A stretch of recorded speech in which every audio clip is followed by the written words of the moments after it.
I think it's a very, very simple solution. It's not one or the other. And the thing is, sure, our percentage of aid compared to the US is minuscule. But you know what? 0.26 billion, I think, is our goal. How much was it? The currency. Oh, yeah. Okay, it's not much compared to the US, but I tell you what, to Tonga, that's a lot of money. Or to the Pacific, that's an enormous amount of money. So I don't think we need to be intimidated by the big players and say, we haven't got as much money as them. We're ineffective. We're just going to wash our hands and be done with it and perhaps do a bit of trade liberalisation. Our aid counts just as much as the US does, but we use it in a way that we can maximise it, that it can be effective, and that we can couple it alongside with trade, with assistance in governance, with conflict prevention. Don't just throw the baby out with the bathwater. The other thing is kind of like climate change. You know, why should New Zealand do anything about climate change because we are such a small sort of emitter of greenhouse gases?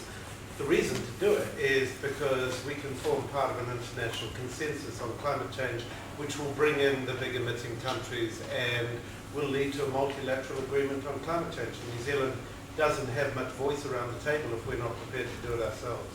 So I think, you know, very much with aid, there's the same kind of thing. You know, 5 countries have already exceeded 0.7 and done so consistently for years. There's no reason why New Zealand couldn't in terms of affordability. You know, we just haven't chosen to do that as a society. And, you know, it's not an either or with trade policy. You know, there's no reason why we should be blocking imports from developing countries. You know, for example, kind of fresh fruit and vegetables from the Pacific. Because, you know, we can do that and we can get more out. I mean, the two are not a kind of an either or proposition. There was an NGO that developed an index, the Commitment to Development Index. This is quite interesting because they don't just look at the dollar amount. So the idea is it's not just the quantity, but it's also the quality of the aid that is being provided. So one thing that we need to be clear about, aid is not just free money. It's not just money that's handed over. Right? There are grants in there, but there are also loans. Right? And so the question ends up being, well, what are the terms of those loans that are being handed over?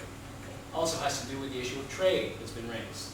Well, are you at this point facilitating trade between these nations so as to help develop the industries within these third world countries? Right?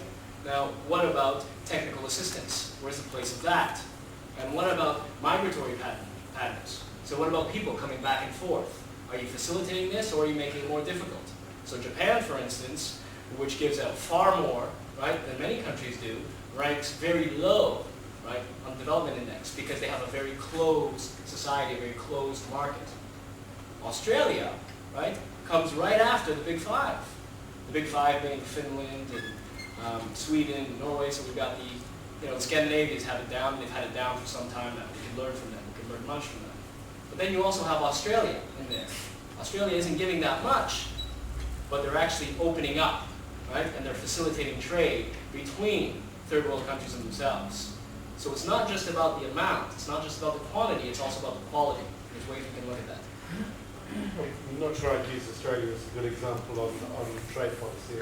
I'm going by the, if you actually take a look, you can take a look CDI, you search Google, and you'll come up with them. But I think that's a very important thing about Australia that we really need to because Australia, I mean, you might know the solution to Australia's solution to that. What was it called? The Australian solution, the Pacific solution. We can't forget the Pacific solution. I think it was an absolute abominable piece of policy that Australia put through, and our government could have been a lot stronger in working through that. Our government, fortunately, has moved on in terms of seasonal labour migration policy. Australia is still behind us in that.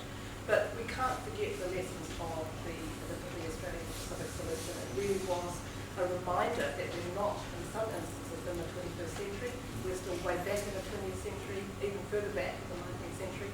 And the details of those sorts of issues, and I don't want to go through it now. If you want to check anything, check what happened there. Check about what happened and where people stood on that